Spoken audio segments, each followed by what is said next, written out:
Chris, how much had you had spoken to him before this process?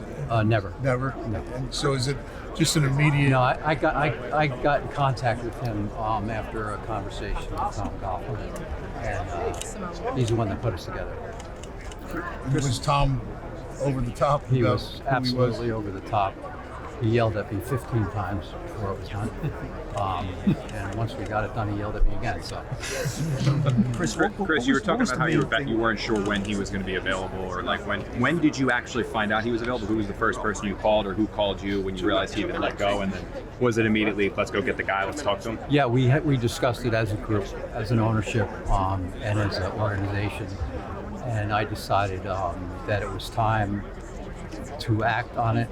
And Friday night, before the playoff games started, I talked to John and Steve and said, I'm driving to Baltimore tomorrow, and I'm going to talk to Tom. I'm going to talk to John. And, Tom Coughlin set it up for me in terms of contact info. I'd never talked to John Harbaugh in my life until I got to his house. What do you think about Chris, what impressed you most when you met John? He's a born leader sitting next to him. I could just tell he looks at the whole picture, not one side of the ball, not special teams, not defense. He looks at the whole picture. Chris, what do you think of the Chris, what was your thought process with giving John Harbaugh final say on personnel? Well, I know that's a big deal around here, final say. He didn't have final say. It's collaborative, and he's the first to admit that. If he had final say with everything in that building, he wouldn't be able to do his job. So he's going to be like the most important cog in the wheel, let's put it that way.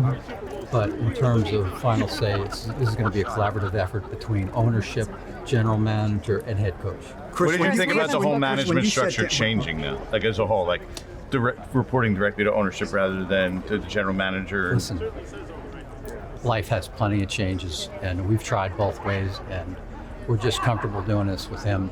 I think with anybody else, maybe it might not have happened that way, but everyone was agreement, so we're good. Chris, when you sat down with him the first time, what was his main question to you? What did he want to know most of all about the Giants? Well, my objective was to explain to him about ownership, and then he asked me 8 million questions about players, about facility, about structure, and we just had a man-to-man talk for a couple hours while the game was going on in the background, and he wanted to know about a lot of the players, some of the coaches we have, and I gave him some first-hand information on that.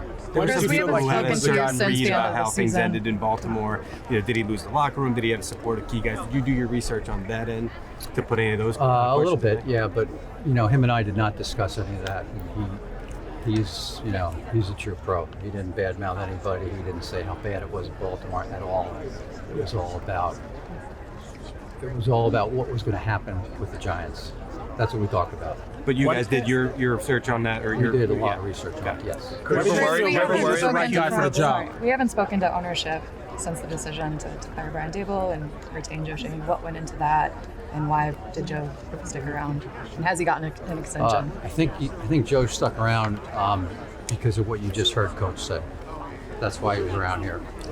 He knows Joe probably better than me at this point, but he stuck around because Joe has a really great knowledge of the National Football League, and they hit it off really well.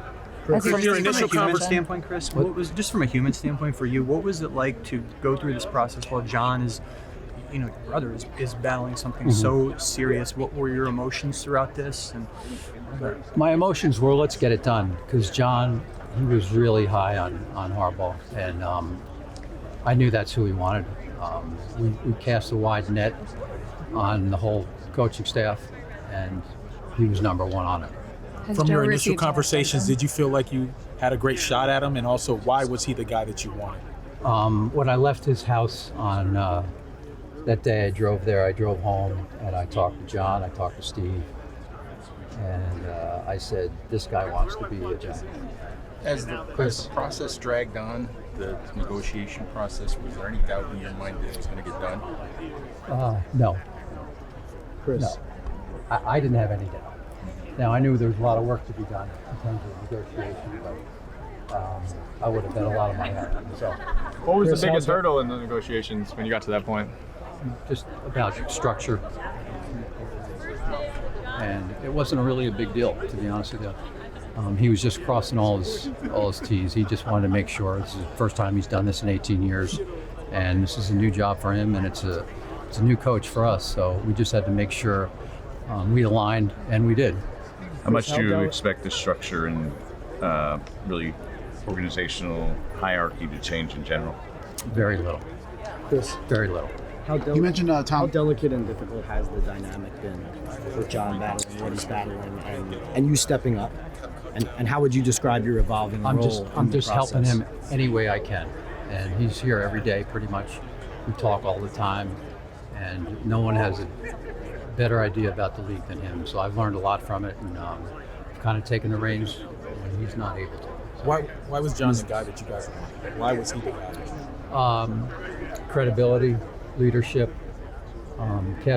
We cast a very large net around a lot of these people in the league, and I have a book with every offense, every defense coordinator in there. I read through every one of them, and every time I read through them all, I said, "Who are these guys?"